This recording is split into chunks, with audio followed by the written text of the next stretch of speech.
ચિંતાજનક કિસ્સો સુરતમાં 13 વર્ષના સગીરે શિક્ષિકાને ગર્ભવતી કરી। દરેક વાલીઓ દરેક માતા પિતા માટે એલર્ટ થઈ જવાનો સમય આવી ગયો છે। પોતાના કિશોર તરુણ સગીર સંતાનો પર સકંજો કસવાનો સમય આવી ગયો છે, કેમ કે સુરતમાં જે ઘટના બની છે તે સાંભળી તમારા પગ તળથી જમીન ખસી જશે, વિચારતા કરી મૂકશે।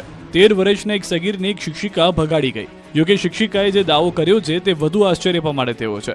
સગીરાને ભગાડી જનાર શિક્ષિકાના મતે તે ગર્ભવતી છે, તેને 5 માસનો ગર્ભ છે। હવે આ જ વાતે સવાલ થઈ રહ્યો છે કે શું 13 વર્ષનો સગીર પિતા બની શકે? શિક્ષિકાના દાવા બાદ પોલીસ પણ ચોંકી ઉઠી। શિક્ષિકાની પ્રાથમિક પૂછપરછમાં ગર્ભ રહેલું બાળક વિદ્યાર્થીનું જ હોવાનું જણાવાઈ રહ્યું છે, જેથી પોલીસ પણ મૂંઝવણમાં મુકાઈ ગઈ છે। છેલ્લા 1 વર્ષમાં બંને ઘણીવાર ઘરે શારીરિક સંબંધ બાંધ્યા હોવાની બંને કબૂલાત કરી। સાથે જ વિદ્યાર્થીના મેડિકલ રિપોર્ટમાં તે પિતા બનવા માટે સક્ષમ હોવાનું જાણવા મળ્યું। શિક્ષિકા ગર્ભવતી હોવાનું જાણ્યા બાદ જ સમાજ નહીં સ્વીકારે એવું માનીને બંને ભાગી જવાનો પ્લાન બનાવ્યો હોવાની શક્યતા છે। હાલ તો પોલીસ દ્વારા ડીએનએ ટેસ્ટ માટે સેમ્પલ આપી દીધા છે અને સૂત્રોના મતે થોડા સમયના રિપોર્ટ પણ આવી જશે।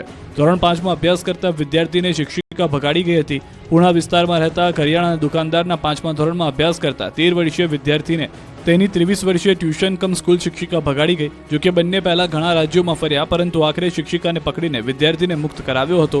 બંનેની પૂછપરછ બાદ પોલીસનું કહેવું છે કે બંને ઘરમાંથી પરિવાર તરફથી ઠપકા મળતા હતા, તો ટ્યુશન ચલાવતી શિક્ષિકા અગાઉ નર્સનું કામ પણ કરતી હતી અને છેલ્લા 1 વર્ષથી બંને સંબંધમાં હતા અને શરીર સંબંધ પણ બાંધ્યા હતા। શિક્ષિકા સગીરને 3 વર્ષથી અભ્યાસ કરાવતી હતી।